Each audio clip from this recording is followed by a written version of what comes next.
கர்த்தருடைய பரிசுத்தமான நாமம் மகிமைப்படுவதாக. ஆசீர்வாதமான ஒரு நல்ல காலவெளியிலையும் அனுதினம் அண்ணா என்கிற வேத தியானத்தினால் உங்களை அதிகாலை வேளையில் சந்திப்பதில் மிகுந்த சந்தோஷம்.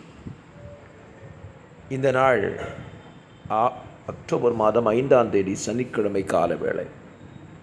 இந்த வாரம் முழுவதும் மணவாட்டியானவள் எப்படி தன்னை மணவாளனுக்கு ஆயத்தப்படுத்தி கொள்ள வேண்டும் என்பதை தியானிக்க கர்த்தர் உதவி செய்தார்.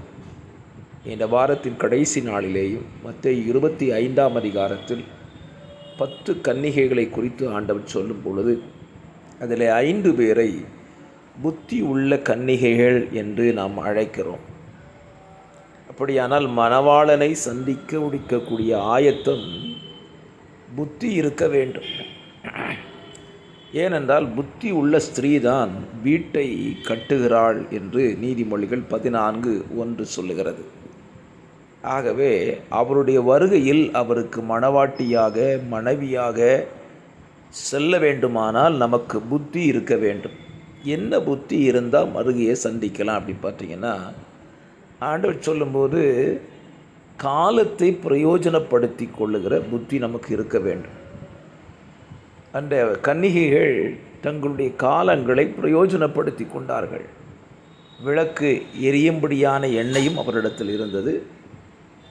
அந்த எரியக்கூடிய விளக்கு அணைந்து போகுமானால் பாத்திரத்திலேயும் எண்ணெயை கிடைக்கும் பொழுதே அவர்கள் வாங்கி வைத்திருந்தார்கள். அதுதான் புத்தி. மற்ற 5 கன்னிகைகளை குறித்து சொல்லும் பொழுது அவர்கள் பாத்திரத்தில் எண்ணெய் இல்லாமல் இருந்தது. விளக்கு எரிந்தது, ஆனால் அணையும் போது அதை ஊற்றி எரிய வைப்பதற்குரிய எண்ணெய் அவர்களிடத்தில் இல்லாமல் இருந்தது. என்னுடைய வார்த்தையை கேட்கிற அருமையான கர்த்தருடைய பிள்ளைகளே, நம்முடைய வாழ்க்கையில் தேவன் நமக்கு கொடுக்கிற சில தருணங்களை நாம் பயன்படுத்தி கொள்ள தவறிவிடக்கூடாது.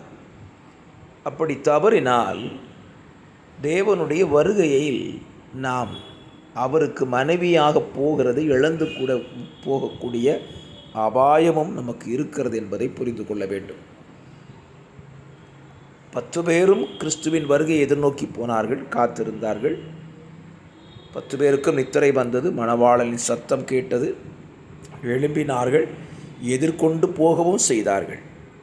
ஆனால் மணவறைக்குள் அவர்களால் பிரவேசிக்க முடியவில்லை. ஆகவே நாம் இத்தனை காலம் தேவனுக்காக வாழ்ந்து பிரயாசப்பட்டு ஆண்டவரை சேவித்து ஆலயத்துக்கு சென்று எல்லாம் செய்வது சரிதான். கடைசி நேரத்தில் அறைக்குள் செல்ல முடியாத அந்த அபாய கட்டத்தை நாம் சந்தித்து விடக்கூடாது. ஆகவே தேவன் கொடுத்திருக்கிற இந்த கிருபையான நாட்களை பயன்படுத்தி கொள்ளுங்கள்.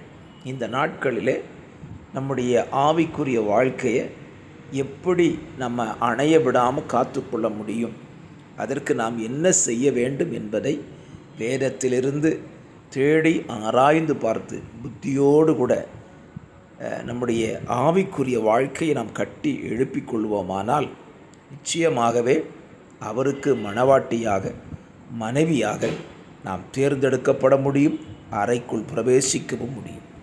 பிரயாசப்படுங்கள். இந்த வாரங்களிலே தியானித்த வசனங்களை திரும்பவும் கேட்டு உங்களை ஆயத்தப்படுத்தி கொள்ளுங்கள். பரிசுத்த பிதாவே, இந்த காலவெளியில் கேட்கிற வார்த்தைகளுக்கு உங்கள் பிள்ளைகள் செவி கொடுத்து அதை பயன்படுத்தி கொள்ள உதவி செய்யும். இயேசுவின் நாமத்தில் ஜெபிக்கிறேன் நல்ல பிதாவே. ஆமென், ஆமென்.